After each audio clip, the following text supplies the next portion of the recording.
Hey everybody, this week we're going to talk the Nikki Sixx side project, Sixx A.M. They don't have a ton of albums, but we're going to go through them. So let's get to it.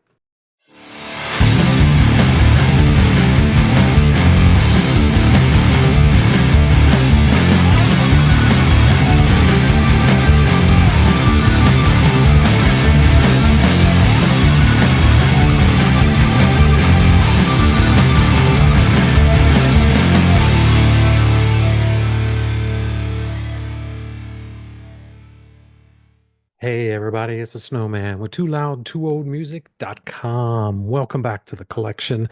This week we're going to talk Nikki Sixx side project, Sixx A.M. So Motley Crue, you know, they've kind of lost me along the way with some of the things that they've been doing. Mick Mars going out. I mean, we could talk a whole show just on all that drama. But one of the things that I do like about Nikki Sixx, and that is his side project, Sixx A.M. And that included Nikki on bass, DJ Ashba on guitar, and then James Michael vocals and other instruments as well. So you got Sixx, you got DJ Ashba is the A, and James Michael is the M, well, therefore Sixx A.M. So now they got together back in 2007, I believe, and Nikki was doing his book, The Heroin Diaries. And so they did a soundtrack for that album called The Heroin Diaries Soundtrack. So here's where we've got the vinyl. This one is, of course, the 10th anniversary edition. Um, it's got a nice fold out along there. Um, the vinyl itself is a very nice red and kind of smoky color, which I do like very well. This album, I actually really enjoyed this album when it came out. Now, it needs to be listened to me, I think, in the order of the songs. Don't, you can't, if you listen to it on vinyl, that's the only way to listen to it. But you definitely want to listen to it in the order the track listing is, because that follows, I think, the flow of the book. Um, I think eventually this was going to be just a one-off soundtrack, an album, but thankfully they turned it into several albums instead. And after reading that book, man, he is lucky to be alive. And the soundtrack is great. It follows that story. They capture the spirit and the essence of what he went through, and you can feel the pain and the sadness. Songs like Life is Beautiful and Accidents Can Happen, man, they really stand out and you can really feel it. And I love the song Tomorrow as well. It's dark, it's got rich imagery. It needed to convey the seriousness of Nicky's dire situation that he went through. Um, and so it's just a great little soundtrack to that. And there's, I think, pieces in there with Nikki speaking and telling the story as well as we go. Fantastic album. I would say out of the five albums, it's my number two album. Really do like it. So check it out if you haven't done that. The next album that they have is called This Is Gonna Hurt.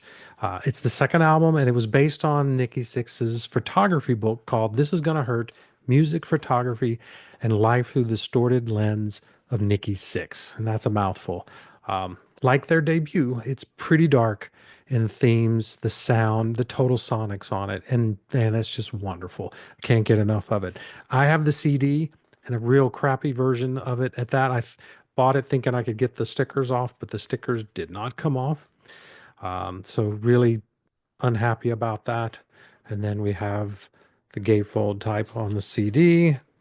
We've got the CD, great picture disc on the CD, and then it comes with a booklet with the band members on there.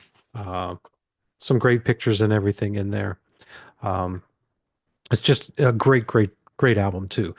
This, I guess, would be my number three album if I had to rank it. It opens with the title track, "This Is Gonna Hurt," and then slams right into "Lies of the Beautiful People," which is probably one of my favorite songs that they've done, period. Just a great, great track. The third single is just as strong as "Are You With Me?" Is not as heavy in it, but it's very melodic, which I think is why I liked it a lot.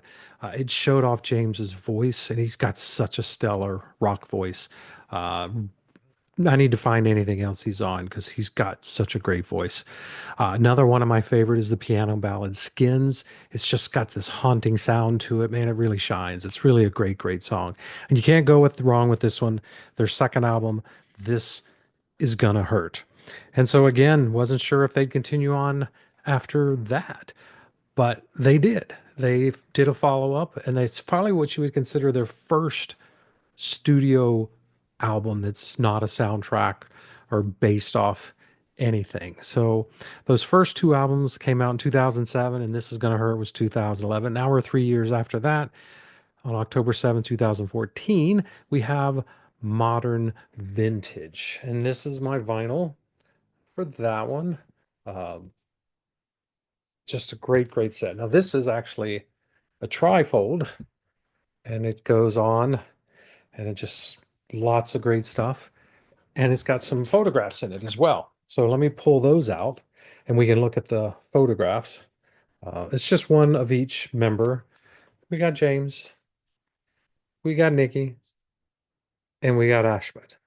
Just great. And I love Ashba's guitar playing, I have to say. On all these albums, he is just an animal. Um, Probably one of the biggest reasons why I like their albums and stuff. He's not only James's voice, but it's DJ Ashba's guitar playing. So, like I said, it's a two vinyl release. It's on a very white, also smoky looking vinyl. Um, this is the second one. And again, same look to that one. Now this album, it's not as heavy, I don't think, as the previous two albums. It might be why I would put it at number four.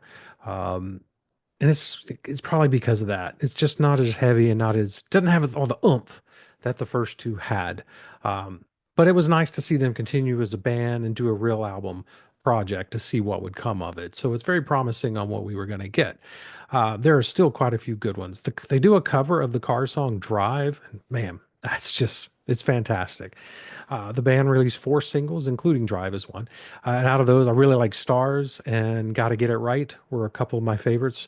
And then if you want to go a deep cut, Let's Go. I mean, it's just heavy, fast driving. It's more of what I like and more of what I like to see in the whole album that way.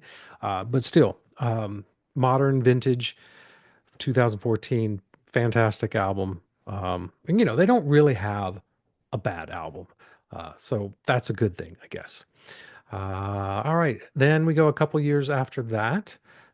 And it was kind of a double album, but it was spread over 6 months, I think. So the first one came out, Prayers for the Damned, Volume 1, was April 29th, 2016. This is my copy of it. It's still in the shrink wrap. It's open. And here we've got the insert, which is a great picture of the band. And then the album itself comes out the side here. And it is a translucent, clear album. So that is what it looks like. And what do you think about this one? This one is my favorite Sixx A.M. album. It's pure power, nonstop pounding from beginning to end. The songs are much heavier than the previous albums. I mean, the title of it is Prayer for the Damned. So you expect something a little bit heavier. And it's just got this really strong, heavy bass. The guitar works, the solos, the vocals, everything just works perfectly together. And the one thing I've always liked about Sixx A.M. is Nikki's lyrics. I mean, they are dark. And then James' vocals, man, he can just convey all the pain he in those in his vocals that comes across. Because it's a depressing. Some of the songs are really depressing and very dark. So, best song on the album, best song they've ever done. When We Were Gods. I mean, all I can say is damn, because it is such a strong song. The build up through it, the chorus, it's just pure perfection. It's one of those, I mean, I hear that and I just get pumped. So check that one out if you've never heard it. You also have the great song Rise, Prayer for the Damned, I'm Six, I'm Sick, and Belly of the Beast. It's one of those albums that just gets better with every listen. It's a must have for any Nikki Sixx fan. Gotta have that one. And that one is Prayers for the Damned, Volume 1. And then 6 months, roughly 6 months later, on November 18th, 2016, we get Prayers for the Blessed, Volume 2. This one is great looking cover. So here's the Volume 2. Another great picture of the guys on the back. Um, just a single disc as well. You get the main three guys, then you get the full band. Um, and then I love this color. It's the splatter blue. Just really, really gorgeous, gorgeous album cover or album itself. Now, the second album, being Prayers for the Blessed, it's not quite as heavy and dark as Volume 1. And maybe that's because of the title and they put the songs there. It's starts off strong with Barbarians and I Will Not Go Quietly, but by the second half of the album, it starts to weaken a little bit and it loses me just a little. But then anything compared to the volume one is, really that set the bar really high for me. But it's really about the songs, and this one just didn't quite have them. They seem more like leftover tracks, like they did just so many tracks, and these are just the ones that didn't get selected for the first album. But it's not all bad, not at all. I mean, I do like the cover, Without You. Uh, there are some decent songs on here. It's just not my favorite album of the bunch. And that's the last studio album that they've done. Uh, then I don't know if we're, I mean, what year was that? That was 2016. Um, so we've got nothing. I mean, they pretty much have disbanded. They have no plans on doing anything. Nikki's back with Motley Crue, which I have no interest in that, even though John Five's on guitar now, which I'm a huge John Five fan. I just don't want that. But they have released another album, but it was a greatest hits album. And it did have three new tracks on it. The first 21, I think, Penetrate and Waiting on My Life. There were 20 songs on it, and it's just simply called Hits. Um, and it's a pretty, here's the inside for that. What I like about it is there's a couple radio mixes, rock mixes. You get a piano vocal for Life is Beautiful. So Life is Beautiful kicks off the album, and the piano vocal one ends the album. So it's a two vinyl set, really pretty red, translucent, smoky looking vinyl. Um, and then here's the second. They do put all the lyrics from the songs. And again, the same smoky color, red smoky color, and it looks really gorgeous. The new songs are great. All the songs they picked on here, you can't go wrong with them. It is a really strong, good listen. The only thing I don't think it had, no, it does not have When We Were Gods, which is my favorite song by them. So, but when I just want to hear a little bit of every album, it's a great little thing to pull out and give it a listen. Now, I wish they had more albums. Maybe someday they'll come back and do it. I seriously doubt it, but maybe Nikki needs to write a book and do another soundtrack. Hopefully, the Motley Crue stuff will end because I'm just not into them. The new music sucks.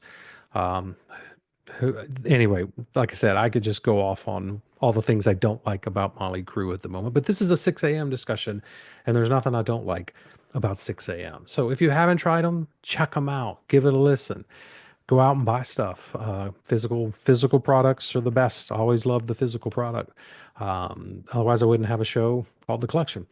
So that's it. Thank you again for watching. Click like, hit subscribe, leave a comment, all of that stuff. And we'll see you next time on The Collection.